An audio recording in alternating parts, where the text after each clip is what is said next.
They called it the pride of the Luftwaffe, a sleek, lethal, razor-winged predator that dominated European skies. But for the men strapped inside it, the truth was far more terrifying. Because the Messerschmitt Bf 109 wasn't just a fighter, it was a coffin with wings. Its controls demanded perfection. Its visibility was a nightmare. And one mistake, one mechanical hiccup, one bad landing, meant you were done. German pilots didn't whisper its name with pride. They whispered it with fear. And yet, Hitler's air ministry kept deploying this aircraft in impossible missions, knowing full well that every takeoff could be a pilot's last. This is the untold story of the fighter plane that killed almost as many German pilots as the Allies did. Before we continue, if you love rare, lost, or forgotten military history, make sure to subscribe. Now, let's begin. It is the summer of 1940. Across Europe, nations are falling like dominoes under the crushing power of the Blitzkrieg. And above the shattered cities and burning fields, one shape slices across the sky again and again: the Messerschmitt Bf 109. To the outside world, it looks unstoppable, sleek, fast, deadly, a symbol of a new kind of mechanized war. But inside German airfields, inside briefing rooms, inside the cockpit itself, a darker truth is growing. Pilots know something the propaganda posters do not reveal, something they whisper only among themselves. Flying the Bf 109 is not a privilege. It is a gamble with death. The first warning sign appears on the ground itself. Unlike most Allied fighters with wide, stable landing gear, the Bf 109 has narrow, inward-tilted wheels, a design decision made to save weight and streamline the aircraft. It works beautifully in theory, but in practice, it turns takeoffs and landings into a pilot's nightmare. Every German pilot remembers the same rule: 1 inch off on takeoff, and the 109 will flip, skid, or kill you.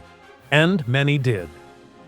Training crashes became so common that Luftwaffe instructors privately admitted the aircraft killed more rookies than British Spitfires ever did.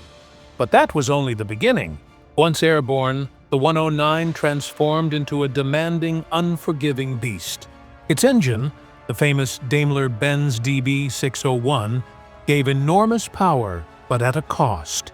It could seize, stall, or overheat at the slightest mishandling. Its cockpit was so tight that pilots said you didn't climb into it. You wore it like armor. Visibility? Barely acceptable in perfect weather. Terrifying in combat. Its canopy frames blocked downward and rearward views. Spotting an enemy diving from above, which was often the entire battle, became almost impossible. And all of this was compounded by Hitler's growing obsession with rapid aggression. As the war expanded, the Luftwaffe pushed its pilots into longer missions, deeper raids, and impossible odds. The 109, originally designed as a short-range interceptor, was now forced into escort missions and extended dogfights it was never meant to survive. German pilots asked for upgrades. They begged for better landing gear, improved visibility, more armor, more fuel. But the answer from the Air Ministry remained the same. No delays, no redesigns, keep building the 109. And so the plane remained frozen in outdated design. While Allied aircraft evolved, Spitfires, Mustangs, Thunderbolts, each deadlier than the last. But the true nightmare came when the skies over Europe turned black with American bombers. Against the mass formations of B-17s and B-24s, escorted by swarms of P-51 Mustangs, the 109 became outmatched and outnumbered. By 1944, Luftwaffe records showed a chilling statistic. Most new German pilots survived an average of only 11 days. The Bf 109 was no longer a symbol of power. It was a symbol of desperation, and for countless pilots, it would indeed become a death sentence. By late 1941, a disturbing pattern had emerged inside Germany's fighter wings. The pilots who mastered the Bf 109 became legends. But far more, simply vanished. They disappeared during takeoff roll. They vanished on bad weather landings. They never returned from routine patrols. And while propaganda films proudly showed the 109 slicing through the clouds like an eagle, the men who actually flew it learned something far more unsettling. The Luftwaffe began to notice the same chilling entries in their internal reports: short, blunt, and devastating. Pilot killed. Aircraft destroyed. Cause ground loop. Pilot injured. Cause undercarriage collapse. Pilot missing. Cause stall on climb out. It was becoming clear that the problem wasn't just the battle. The problem was the machine.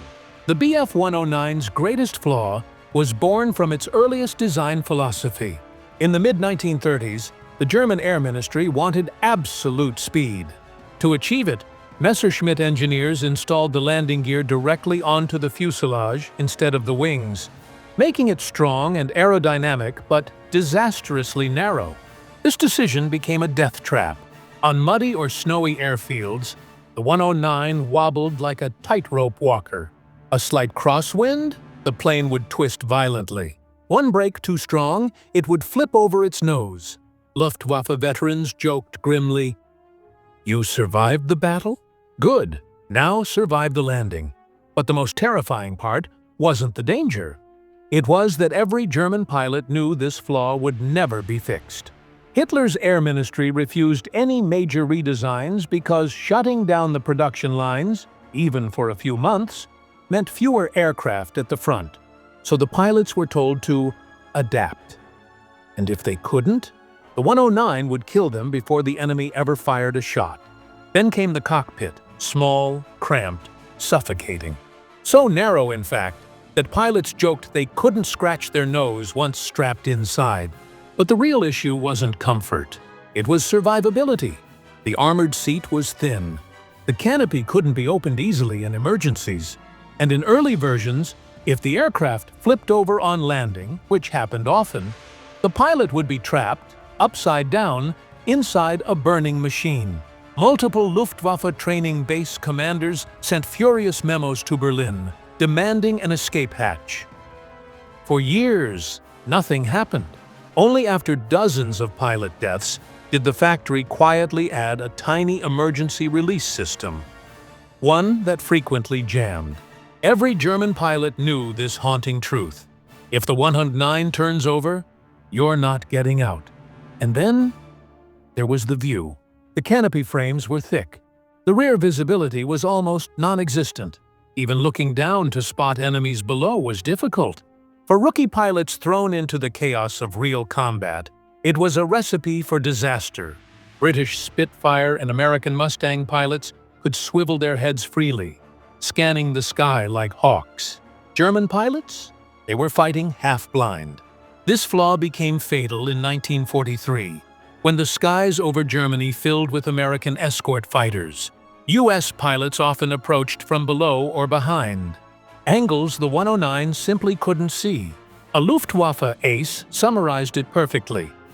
In the 109, the enemy always saw you first. The Daimler-Benz DB605 engine was a masterpiece of engineering, but only in expert hands. If a pilot shoved the throttle too hard, the engine would flood. If he pulled too hard in a climb, it would stall. If he engaged the supercharger incorrectly, it might blow. And this was the core issue. Germany was running out of expert pilots.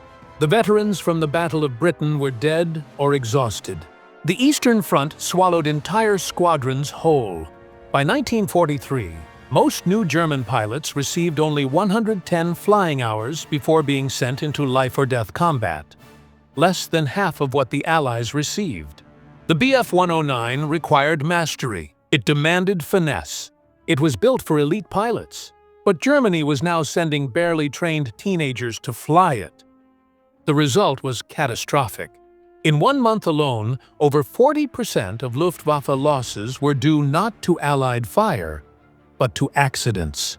And yet, Germany kept building it, kept pushing it, kept sending thousands of young men into a machine that punished mistakes, and rewarded experience, a resource Germany no longer had. The Bf-109 was becoming something no pilot wanted to say out loud. A death sentence, not because it was weak, but because the war had outgrown it. Part 3 will show how the Allies exploited every weakness of the 109, turning German skies into a graveyard of Messerschmitts. By 1943, the Luftwaffe no longer ruled the sky. The hunter had become the hunted, and the Bf-109, once the proud symbol of German air dominance, was now flying into a battlefield designed to destroy it. The shift began quietly, not with a sudden Allied breakthrough, but with new machines entering the war. Machines the Bf-109 was never meant to face. The Mustang arrives. When the P-51 Mustang first appeared over Europe, German pilots assumed it was just another American fighter. They were wrong. The Mustang could dive faster, climb smoother, and, most importantly, see almost everything around it. The bubble canopy gave American pilots a panoramic view of the battlefield. Meanwhile, the men in the 109 were still peering through thick metal frames and tiny rear windows. In the real war of the skies, vision was life. Germany had almost none. A U.S. pilot described his first encounter with the Messerschmitt. "We saw them before they ever knew we were there." And this simple truth began to break the Luftwaffe. Then came the P-47 Thunderbolt, a monster of an aircraft. Heavy fast, armed like a flying brick wall. Unlike the 109's delicate balance, the Thunderbolt could dive at unbelievable speeds.